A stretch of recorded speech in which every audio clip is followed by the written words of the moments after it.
Hello guys, my name is Galia and today you're watching another series from the Care Collaboration Initiative.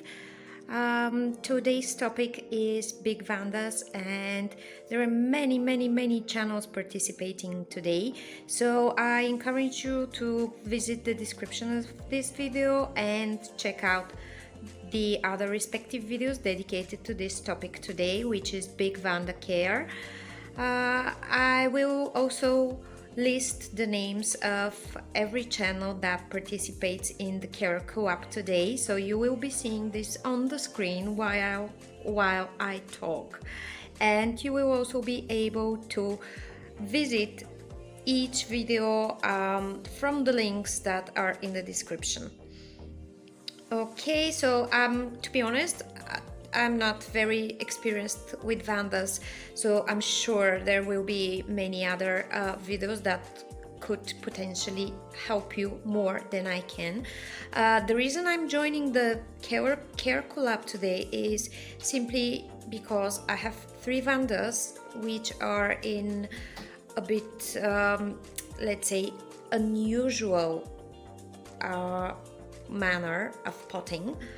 So what I do have here is 3 big vandas, which are potted in lava rock, big chunks of lava rock.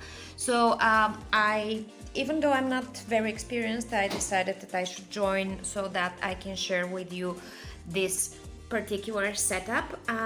These are ceramic pots, as you can see, and the plants are potted in big chunks of lava rocks. The lava rocks were bought from a store, a construction store, and they were actually, this is lava rocks that is sold for barbecues. I have other smaller grade lava rocks, and they were from a pet shop. So they were for terrariums, for lizards, stuff like that. But these here were for barbecues. Anyway, so what we are seeing here are 3 big vandas with complex names, and just very quickly, one yellow, I'm not going to give you the names, but one is yellow, this one is pink, whoops, sorry, and this one is, of course, blue. I got them sometime last year, sometime in the summer, and initially they were on the balcony. I have an eastern balcony. They were on a balcony under a thin shade. So they got lots and lots of light. I repotted them sometime, maybe 1-2 months after I got them, and they seem to really like this setup. I have to say that they were in the winter and in the autumn, they were on a shelf inside the apartment, which is a bit away from the windows, so they're not getting sufficient amount of light, but nevertheless they seem to be growing quite well. As you can see, the newer leaves are actually longer than the original leaves. I don't know, maybe this could be because they're striving for the sun. I'm not completely sure, to be honest, but yeah, see here, that's a new leaf, and these are probably older leaves, so they seem to be growing well, but I can tell by the color of the green that they don't get sufficient light, and I just don't have enough room on the windowsills to put them there. I grow many cattleyas, and well, sorry, I love cattleyas more than I love vandas.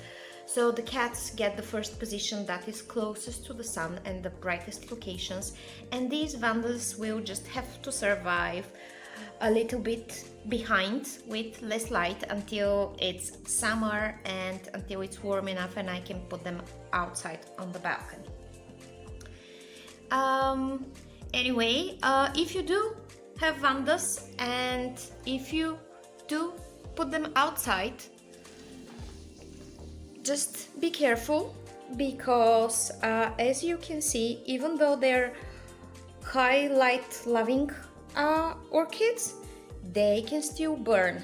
What happened here was that the sheer curtain I had, the shading that I had on the balcony last summer, it kind of opened partially. There was a gap and direct sun hit the leaves, and as you can see, they burned. So you should be careful, and you should be looking for a very, very bright position, but maybe not that much direct light. If the plants are somewhere in an open space, if there is breeze coming through, and if or if you're growing inside and there are fans, then the temperature that accumulates on the surface of the leaves from the sun will not be that high, and probably they will not burn.